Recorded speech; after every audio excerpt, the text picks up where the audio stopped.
यहाँ पर क्वेश्चन में दिया गया है if 10% of x is same as 20% of y then x is to y is equal to, इसका मतलब अगर 10% x का बराबर है 20% y का तो हम ये लिख सकते हैं, तो x इज टू y कितना होगा, मतलब x इज टू y मतलब x अपॉन y, ये वाला फ्रैक्शन।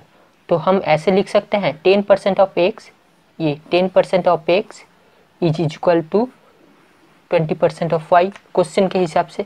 तो हम यहाँ से क्या लिख सकते हैं, यहाँ से अगर हम ये निकालें तो ये हो जाएगा 1/10, तो मतलब x/10, और ये हो जाएगा 1/5, इसका मतलब y/5, और हम यहाँ से y को नीचे ला सकते हैं, तो x/y इज इक्वल टू 10/5। ये यहाँ पर डिवाइड कर रहा था 10, इसीलिए यहाँ पर जब जाएगा राइट हैंड साइड में ऊपर न्यूमरेटर में चला जाएगा, क्योंकि नहीं यहाँ पर डिनोमिनेटर में था। तो x/y कितना हुआ, 2 हो गया, 2/1। तो हमें क्या निकालना है, x/1, x/y is equal to क्या होगा, 2:1। तो हमारा ऑप्शन कौन सा ठीक होगा, बी।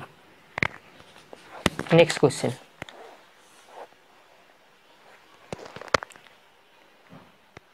यहाँ पर क्या दिया है, 0.6 of a number equal to 0.09 of another number, the ratio of the number is, यानी कहा जा रहा है एक नंबर का 0.6 भाग 0.6 हिस्सा एक नंबर का और एक नंबर का 0.09 हिस्सा के बराबर है, तो उन दोनों नंबर का रेशियो क्या होगा। और मान लो तो उन दोनों नंबर का रेशियो क्या होगा, तो मान लो एक नंबर है x और दूसरा नंबर है y, ठीक है।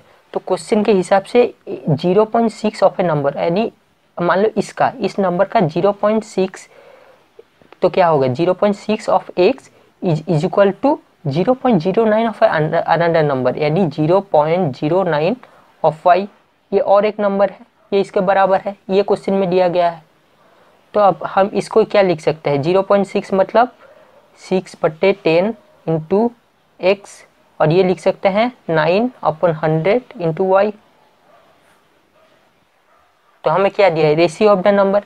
अब देखो ये दोनों नंबर हमने एज्यूम किया है, तो इन दोनों नंबर का रेशियो क्या होगा, इन दोनों नंबर का रेशियो x/y। तो x/y मतलब इसको क्या लिख सकते हैं, x/y, x/y। तो इसको हम ऐसे यहाँ पर कर सकते हैं।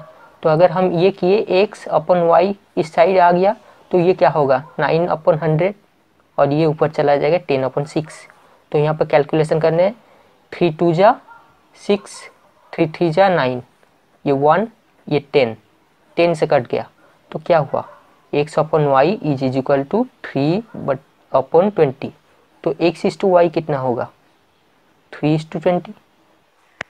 आशा करता समझ में आया होगा। अब देखो x/y ये हम नंबर लिए थे, इन दोनों का रेशियो आ गया, तो 3:20 होगा, option number D correct. Next question, if a/b is 7:9 and b/c is 3:5 then a/b/c क्या होगा। यानी यहाँ पर दिया गया है कि a/b है 7:9, यानी ये हम लिख सकते हैं a/b is equal to 7/9। Similarly यहाँ पर b/c इज दिया गया 3/5। तो हमें निकालना क्या है, a/b/c। अब देखो यहाँ पर जो दिया गया है इसको हम ऐसे लिख सकते हैं b/c इज इक्वल टू 3/5। अब हमें निकालना है a/b/c। अब देखो a/b/c, यहाँ पर देखो a/b, यहाँ पर देखो b/c, इन दोनों रेशियो में b कॉमन फैक्टर है। तो b कॉमन फैक्टर है, तो अगर हमें a/b/c निकालना है तो हम इसको इजीली कैसे निकाल सकते हैं, हम b को b रहने देंगे, c को अगर b के टर्म में रिप्लेस कर दिया और a को अगर b के टर्म में रिप्लेस कर दिया, तो तीनों ही टर्म b के टर्म में रिप्लेस हो जाएगा। अगर तीनों टर्म b के टर्म में रिप्लेस हो गया तो फायदा क्या हुआ, b जो होगा वो b वाला कट जाएगा, सिर्फ न्यूमेरिकल वैल्यू बच जाएगा। तो न्यूमेरिकल वैल्यू सिंप्लीफिकेशन करने के बाद जो रेशियो आएगा वही हमारा रेशियो हो गया। मतलब ये देखो a/b 7:9 है और b/c 3:5 है। तो यहाँ पर कॉमन क्या है, b है, और यहाँ पर भी कॉमन b है, परंतु यहाँ पर जो b का जो पार्ट है वो 9 को डिनोट कर रहा है और यहाँ पर जो b का पार्ट है वो 3 को डिनोट कर रहा है। इन दोनों में कोई बराबरी नहीं है। इन दोनों को बराबर करने हेतु हमें पहले इन दोनों को एक वैल्यू को लाना है। जब b एक वैल्यू में आएगा तो उस एक वैल्यू, उस सेम वैल्यू में a क्या डिनोट कर रहा है, c क्या डिनोट कर रहा है, उसको देखना है और उसको यहाँ पर रिप्लेस कर देना है। जैसे यहाँ पर दिया हुआ है a/b = 7:9 और यहाँ पर दिया हुआ है b/c = 3:5। अब देखो यहाँ पर b तो कॉमन टर्म है, a से रिलेटेड और c से रिलेटेड, तो हम अगर b को एक सेम वैल्यू पर ले जाना है ताकि हम a को डिनोट कर सके कि उस सेम वैल्यू b पर a का कितना वैल्यू आ रहा है और उस सेम वैल्यू b पर c का कितना वैल्यू आ रहा है। तो अगर इन दोनों को लेना है, यहाँ पर b का वैल्यू है 9 और यहाँ पर b का वैल्यू है 3, तो इन दोनों का कॉमन वैल्यू क्या होगा, लोएस्ट कॉमन वैल्यू वो होगा 9 एलसीएम से। तो अगर 9 हुआ तो इसको 9 बनाने हेतु, इन दोनों तो 9 बनाने हेतु यहाँ पर तो b 9 है, तो 9 हमें किसे बनाना है, ऑलरेडी यहाँ पर 3 को 9 बनाना है। तो इसको 9 बनाने हेतु हमें 3 से मल्टीप्लिकेशन करना पड़ेगा। अगर इसको 9 बना दिए, 3 से मल्टीप्लिकेशन कर दिए तो ये वाला तो 5 रह जा रहा है, तो इसको भी 3 से मल्टीप्लाई करना पड़ेगा ताकि इक्विवेलेंट रेशियो आ जाए। तो हम क्या करेंगे, इसको इन दोनों का एलसीएम यानी 9 और 3 का कॉमन पोर्शन क्या आएगा, एलसीएम आ जाएगा 9। तो ये 9 आ रहा है, तो यहाँ पर हम इसको a/b = 7/9 रहने देते हैं, 7:9। और ये वाला जो रेशियो है तो इसको हम ऐसे कर सकते हैं, इसको 9 लाना है तो b/c को हम ऐसे लिख सकते हैं, इसको 9 करना है तो 3:3। और इसको जब 9 कर रहे हैं, क्योंकि ना ये पहले से 5 था, इसको 3 वाइज इंटू कर रहे हैं आंटी, यानी 3 टाइम्स मल्टीप्लिकेशन कर रहे हैं, तो इसको भी 3 टाइम्स मल्टीप्लिकेशन करेंगे ताकि ये और इसके बीच में दोनों ही बराबर रेशियो रहे। तो हम 3 × 5 करेंगे तो ये वाला क्या हो जाएगा, 9:15। अब देखो 7:9 और 9:15, यहाँ पर देखो b का पार्ट 9 है और यहाँ पर b/c का जो रेशियो है यहाँ पर भी 9 है, यानी कॉमन वैल्यू b का क्या आया, कॉमन वैल्यू b का 9 आ गया। तो इस कॉमन वैल्यू b के 9, इस 9 कॉमन वैल्यू b पर a डिनोट कर रहा है 7 को और c डिनोट कर रहा है 15 को। तो हम क्या लिख सकते हैं, a/b/c क्या लिख सकते हैं, a 7, b 9, c 15। इस b कॉमन वैल्यू 9 पर a को डिनोट कर रहा है 7 और c को डिनोट कर रहा है 15, हो गया। और ये देखो ये सिंपलेस्ट फॉर्म में है, तो इसीलिए यहाँ पर आंसर हो जाएगा c। अगर समझ में नहीं आया तो देखो फिर से और एक बार बोल दे रहा हूँ, यहाँ पर देखो a/b दिया हुआ है 7:9, b/c दिया हुआ है 3:5, हमें निकालना है a/b/c। तो a/b/c निकालना है, इसको बहुत सारे तरीके से निकाल सकते हैं लेकिन हमारे पास उतना समय नहीं होगा, इसीलिए कैसे हम इजीली निकाल सकते हैं वही बता रहा हूँ।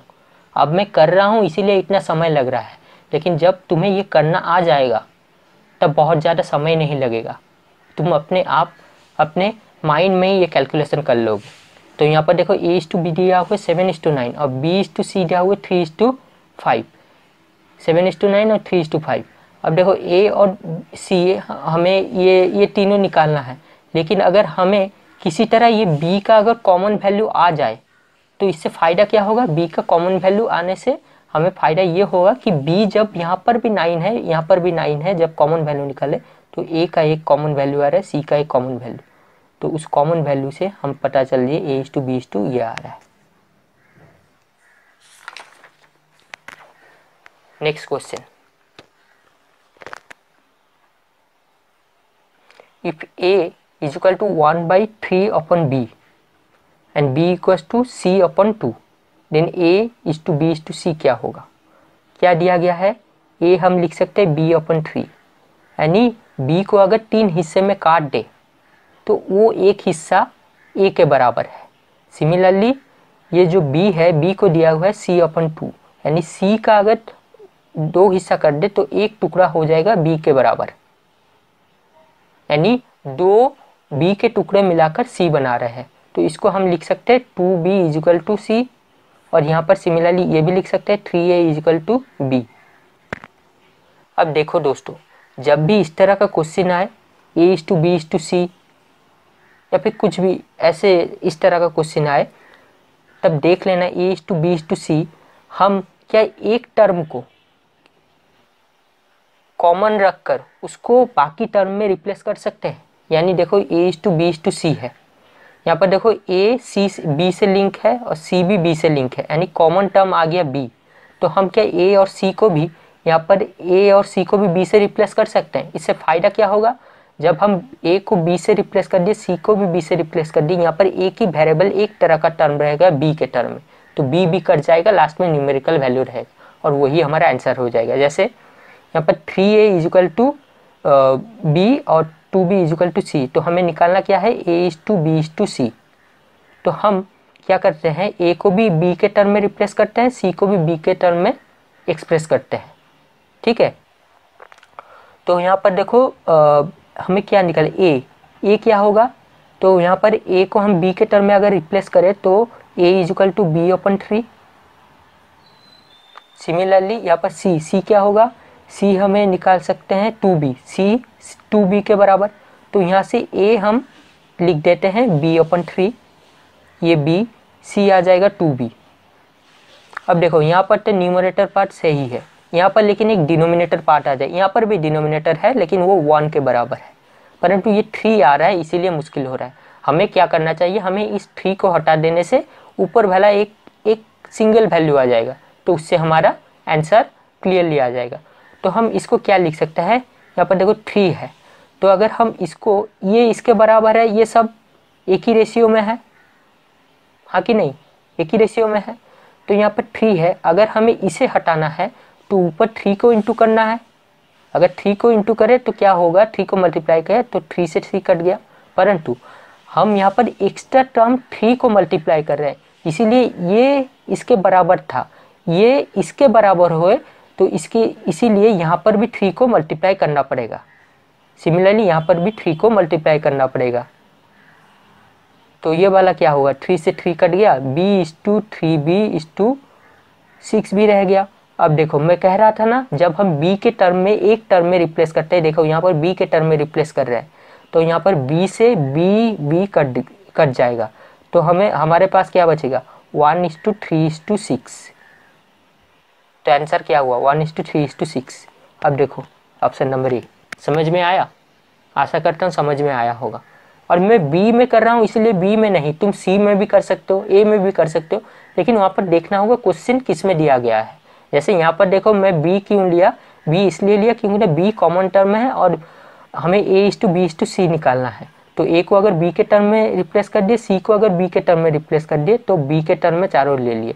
परंतु अगर ये यहाँ पर ऐसा होता, मान लो यहाँ पर 3a के जगह 3b दिया होता और यहाँ पर a रहता, यहाँ पर भी a रहता, यहाँ पर c रहता, तो यहाँ पर कॉमन टर्म a आ जा रहा है, तो हम क्या करते, b को a के टर्म में लाते, c को भी a के टर्म में लाते और ये a को a रहने देते, b और c को a के टर्म में रिप्लेस कर देते।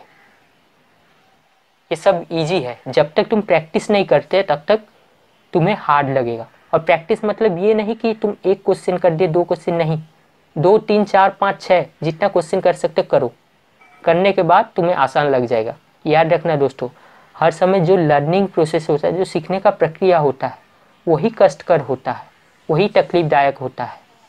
क्यों ना हम उसको पहली बार इंट्रोड्यूस हो रहे हैं उस सिस्टम में, उसको पहली बार जान रहे हैं, परंतु जान लेने के बाद वो हार्ड नहीं रह जाता, वो ईजी रह जाता है।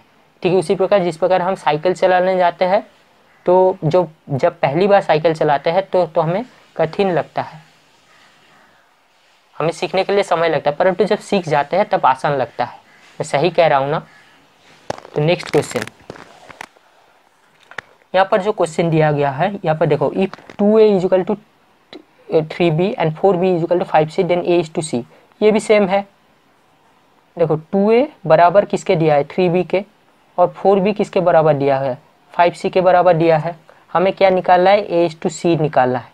तो अगर हमें a इज टू c निकालना है तो हम क्या कर सकते हैं, देखो ए इज टू सी निकालना है। यहाँ पर देखो सी भी बी से लिंक्ड है, ए भी बी से लिंक्ड है, तो यहाँ पर ए इज टू सी निकालना है, तो ए को हम बी के टर्म में रिप्लेस कर देंगे, सी को भी बी के टर्म में रिप्लेस कर देंगे।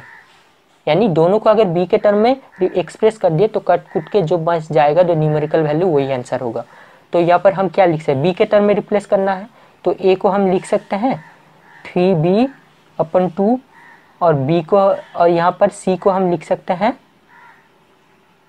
4b/5। तो हमें ए इज टू सी निकालना है, यानी a/c। तो ये वाला क्या होगा, ए हो जाएगा 3b/2/4b/5, ऐसा हो जाएगा। तो इससे क्या निकलेगा, a/c is equal to 3b/2 × 5/4b।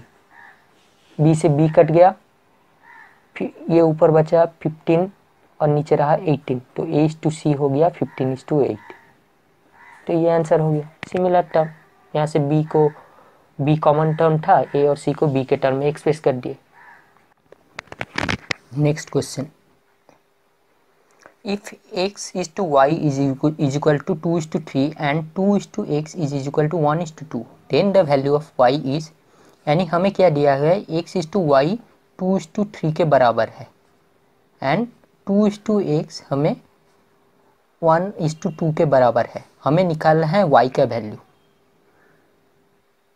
तो y का वैल्यू निकालने हेतु हम क्या कर सकते हैं, देखो अगर हम जहाँ पर y का वेरिएबल है, यहाँ पर देखो y का वेरिएबल है, तो यहाँ पर न्यूमेरिकल वैल्यू है, तो यहाँ पर और एक वेरिएबल आ जा रहा है x। अगर इस x को हम किसी भी तरह y के टर्म में या फिर न्यूमेरिकल टर्म में लेके आ जाए, तो हमें y और सिर्फ न्यूमेरिकली टर्म रहेगा, न्यूमेरिकल वैल्यू रहेगा। तो इससे क्या होगा, हम इससे y का वैल्यू निकाल सकते हैं। तो अगर देखो x को हम न्यूमेरिकल, यहाँ पर हम x को न्यूमेरिकल वैल्यू से ला सकते हैं, तो यहाँ पर देखो x को हम ऐसे लिख सकते हैं 2/x is equal to 1/2। Math सोचने का विषय है, रटने का नहीं। सोचो क्यों हम ये कर रहे हैं। यहाँ पर ये मैं किस लिए किया, मैंने पहले ही कहा कि यहाँ पर हमें y का वैल्यू निकालना है। तो y का वैल्यू निकालना है, तो यहाँ या तो हम ये जो x इज टू y है, यहाँ पर x को y के टर्म में रिप्रेजेंट कर दे, ताकि एक तरफ y रह जाएगा और जो न्यूमेरिकल वैल्यू बचेगा वो कट पुट कर y का वैल्यू आ जाएगा। या फिर अगर क्वेश्चन में दिया है x का वैल्यू, मतलब न्यूमेरिकल टर्म में अगर हम उसको रिप्रेजेंट कर सकते हैं न्यूमेरिकल वैल्यू के टर्म पर, उसको अगर यहाँ पर रिप्लेस कर दे तो सिर्फ y रह जाएगा। दोनों में ही वही एक ही हो रहा है, तो हम यहाँ से x का वैल्यू निकल कर यहाँ पर पुट कर देंगे, तो यहाँ पर एक ही वेरिएबल बचेगा y। तो यहाँ पर क्या होगा, x का वैल्यू आ जाएगा x is equal to 4। x यहाँ पर इस तरफ गया, मल्टीप्लाई हुआ, इस तरफ 2 आया तो 4 हो गया। तो यहाँ पर x का वैल्यू पुट कर देंगे, तो पुट कर देंगे तो क्या होगा, पहले ये लिख सकते हैं x is to y is equal to 2/3। तो x का वैल्यू 4 हो गया, तो 4/y इज इक्वल टू 2/3। तो 4 is equal to 2y/3, y इस तरफ गया तो y क्या हो जाएगा, 4 × 3/2, तो 2 1 ये 2 जा, तो y इज इक्वल टू 6। अब देखो y का वैल्यू निकल गया, तो option B.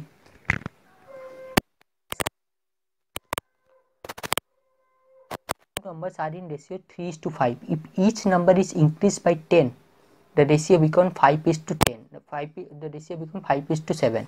The numbers are, यानी दो नंबर 3:5 के रेशियो में है।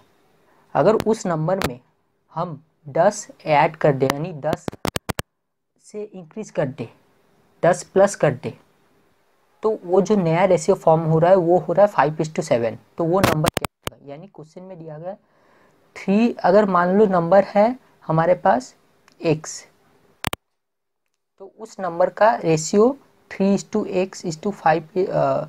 अगर मान लो नंबर है, अगर मान लो वो number, let the number be x, तो क्वेश्चन के हिसाब से उस नंबर को हम 10 अगर इंक्रीज कर दे तो ये नया रेशियो बनेगा, यानी 3x + 10 is equal to 5x + 10, ये ऐसा बनेगा। अब देखो 3x कहाँ से आया, ये जो नंबर x है उसको हम नंबर एक्स मान लिए, 3x 5x, ये जो अर्लियर रेशियो था उससे वो नंबर आ गया। ये कॉमन फैक्टर है, ये एक्स कॉमन फैक्टर है। अगर एक्स से एक्स कट गया, हम एक्स क्यों माने, देखो 3:5 जो एलियर रेशियो दिया हुआ है, तो ये एलियर रेशियो है, मतलब ये सिंपल, इसका मतलब ये किसी न किसी न्यूमरेटर में और डिनोमिनेटर में, ताकि वो नंबर का रेशियो ये आ सके। तो उस नंबर को हम मान लिए x और इस नंबर को मान लिए x, यानी इन दोनों को मिलाकर वही नंबर फॉर्म हो रहा है जिसका सिंपलेस्ट फॉर्म में 3/5 दिया हुआ। तो ये नंबर हम इस तरह से लिख सकते हैं 3x/5x, तो ये वाला नंबर हो गया 3x/5x। फिर क्या कहा गया है, इंक्रीज बाई 10, यानी 10 प्लस कर दिया तो रेशियो हो जाए 5/7। तो ये हो गया। अब सिंपल कैलकुलेशन और कुछ नहीं, 7 3x प्लस 10 और इस तरफ जाएगा 5 × 5x प्लस 10, तो क्या हो जाएगा 21x 70 25x 50, 25x minus 21x 70 minus 50, तो ये वाला क्या हो जाएगा 4x = 20। x किसके बराबर, x आ गया 5, x आ गया 5। तो हमें क्या चाहिए, नंबर। हमने नंबर क्या है, नंबर होगा ये 3x और 5x, दो नंबर है। तो x ये जो कॉमन टर्म है, मतलब कॉमन टर्म से जिससे हम मल्टीप्लाई करके ये नंबर निकाल रहे थे वो 5, यानी 3x मतलब 3 × x यानी 15 3x, और 5x यानी 5 × x